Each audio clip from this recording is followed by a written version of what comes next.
Why anime is better than real TV. Now, recently, I personally have started to watch way more anime as of recent because TV shows these days just fucking suck. Back a couple years ago, I finally indulged in my first anime watching, and it was Cyberpunk Edgerunners. And oh my gosh, this show, friggin' peak for y'all who haven't watched it. Of course, as a kid, watched a little bit of Dragon Ball Z early in the morning. And besides that, didn't really watch anything else. Tried to watch Naruto back in the day. Wasn't really into it, but I was one of those guys where I was like, watching anime, you're a weeb. Now, I'm the weeb. Currently, I'm watching Demon Slayer. Finally got into that. I watched Vinland Saga, Jujutsu Kaisen. I was going to start watching this new one yesterday that my buddy recommended me, but my buddy finally put me on anime. But today we're going to be learning why anime is better than real TV. Somebody had to say it, so I'm just going to go ahead and do it. Anime is way better than regular TV shows and movies, and there's a reason for it. So you're probably thinking, hold up, why is there a grown-ass man telling me to watch a cartoon? Drop the ego for like 1 minute, please. An animation, a drawn-out cartoon, if you will, on a screen can sell you. I also did see Attack on Titan as well. Amazing show.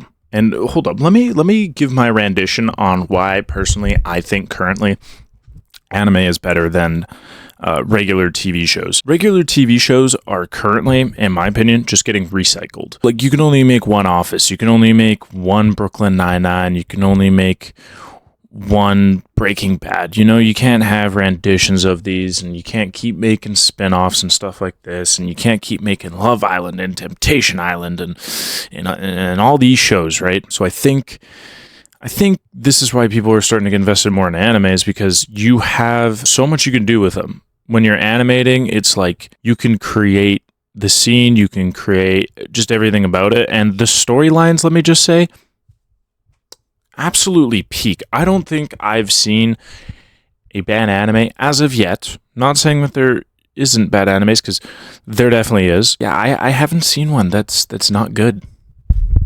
You better emotion than a real life human being, and there's a reason for it.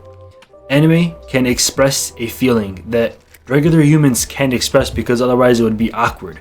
It would be awkward for a human to scream at the top of their lungs about something that they're so passionate about, because no one does that. That's just weird. But if an animated character did it, it wouldn't be weird. And the reason for this is that an animated character can express emotions that we bottle up and we don't really express outside as a human being, because it's awkward, it's weird, and we've been taught to not do these things since we were a little kid. An animation can express the imagination and emotion that we haven't ever gone to before. If you've watched Attack on Titan and you've seen the main character scream at the top of his lungs about something that he is so passionate for and he wants to achieve with all of his heart, and you've seen this guy scream, imagine putting a human in that place. It would just be awkward. There would be no emotional drive, there would be no inspiration, it would just be funny. It would be a comedy show. But if you put it into an animated character, it somehow has deeper meaning.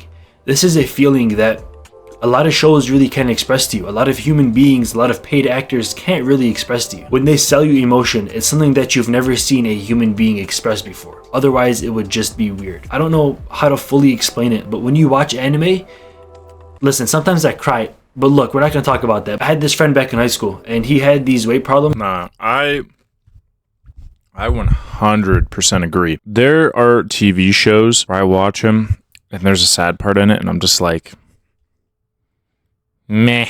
But oh boy, when Cyberpunk, and here's some spoilers, Cyberpunk at the end, not even at the end of the first arc, when Main dies, dude, that shit was so sad.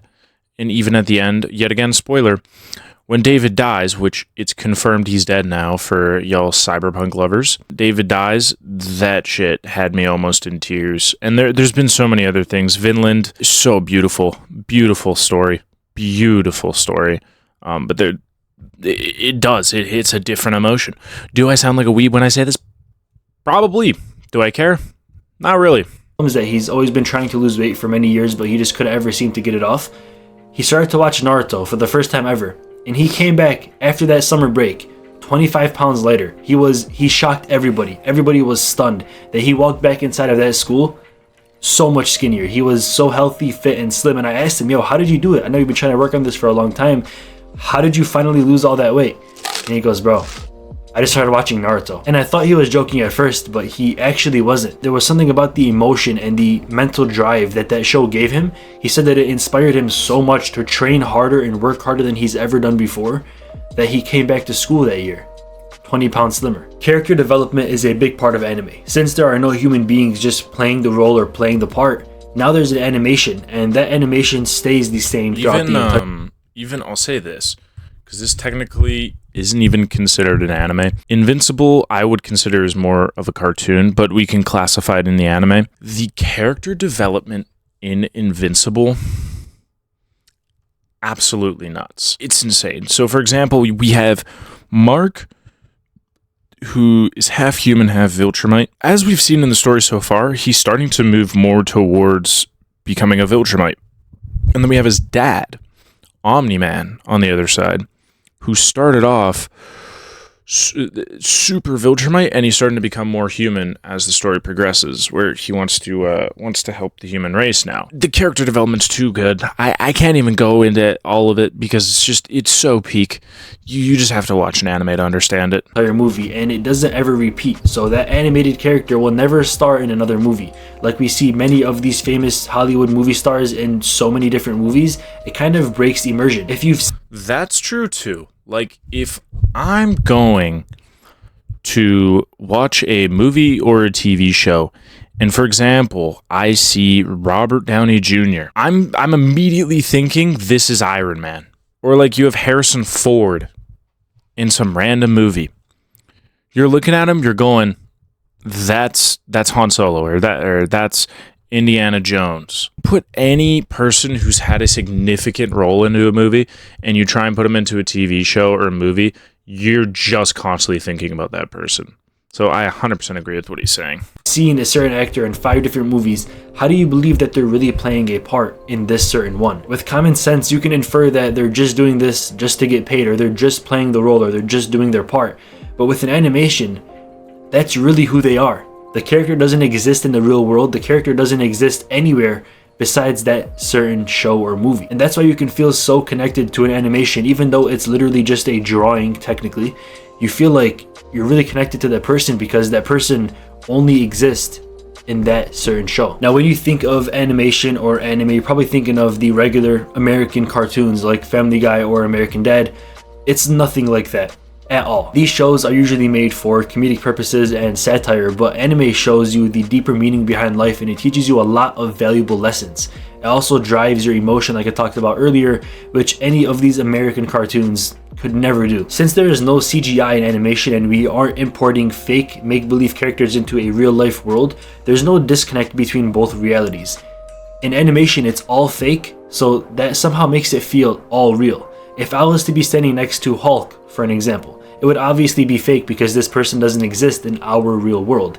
But if you were to draw out me and Hulk in the same room, it would make a little bit more sense because we are both in the same animated world. Anime is usually a lot shorter than regular TV shows. The reason for this is because animation costs a lot of money, and spending money to do anything besides building the character development or moving forward with the plot would just be a waste of money. And in real life shows, that may not be the case. Since it's usually a 1-hour episode for each show, they can spend that hour however they want. But in animation, it's 20 to 30 minutes, so they got a crunch time and they have to deliver the best plot to you within that certain amount of time. A lot of shows drag on for many seasons, 6, 7, 8, 9, 10 seasons, and that can be a huge time investment. I will say, before he even makes the point that I think he's going to make, there are a lot, and I mean a lot, of animes that do drag on. For example, Naruto. Shit ton of fillers. But I do get what he's saying. Like, for example, love this show too. I love this show. Suits, great show, but 8 seasons, each episode 45 minutes, it does get dragged on. And I'm not saying, like, there's every episode's fillers, because it's not, but like you can't make the argument that like, oh, anime doesn't, you need to really get through the plot. It's like, no, not necessarily, because there are a lot of times where anime has a shit ton of fillers. However, with most shows that I watch, like Death Note, Erased, or Attack on Titan, there's usually 1, 2, or 3 seasons at most, and every episode is 20 to 30 minutes, so it's substantially shorter than a regular TV show. One of my favorite parts of my favorite show, which is Death Note, is that time can be slowed down without breaking immersion. Time technically doesn't exist. So when you see L and Kira trying to outplay each other and outsmart each other in every move that they make while thinking in each other's brains, things don't get awkward. When Kira is trying to understand what L is thinking before he does, one of my favorite scenes is when Kira writes down the detective's wife's name, and when she asks why he keeps on checking his watch, all time pauses and time moves really, really slow. However, the snow keeps on falling at a regular rate. Because I'm Kira. If you try to recreate this scene inside of a real life movie set, it would be almost impossible. The watch starts to slow down, both characters don't say a word, and snow is falling at the same exact rate. You know what that's called in real life? Being awkward. And I'm really, really good at it. All of these points may sound insignificant or irrelevant, but when you put them all together, it really puts for making a really, really interesting plot, and it really does play on your emotions to make you a stronger and smarter person. Now, if you can just drop your ego for 25 minutes and watch the first episode of Death Note, you'll thank me later. After you finish the first episode of Death Note, come back to this video and leave a comment and tell me. Yeah, honestly, you know, he explained that very, very well. I will say, for all y'all out there, roll the motivational music. For all y'all out there who haven't sat down to watch a little bit of anime, even just watching maybe a whole season, a couple episodes, or maybe even just one episode of anime, give it a chance, because you don't know what you're missing out on until you at least try something. So if you're getting bored of, you know, your standard TV shows, maybe take a look into anime. For those of y'all out there who say, Oh, well, I don't want to be a weeb and I don't want to be weird. who gives a shit about being weird? At the end of the day, everybody has their own things. Everybody's weird in their own way. Why not try something that could make you a little bit more weird, but at least you're gonna get motivated from it, or you're gonna, you know, relate to a character that is feeling the same as you. So I used to be the same way, where I used to hate on anime, and started watching it, and now I love it. Let me know what you guys think in the comments down below. If you do watch anime, if you don't watch anime, if you do watch anime, what's your favorite anime? And if you don't watch anime, let me know why. That'll be the end of the video. If y'all can do me a favor, make sure you go down below, like, subscribe, and I'll see y'all in the next one. Peace. Right now, but I can't love no thought. Thought is a girl that can't get no love from me. Hanging out the passenger side of a best friend ride, trying to holler at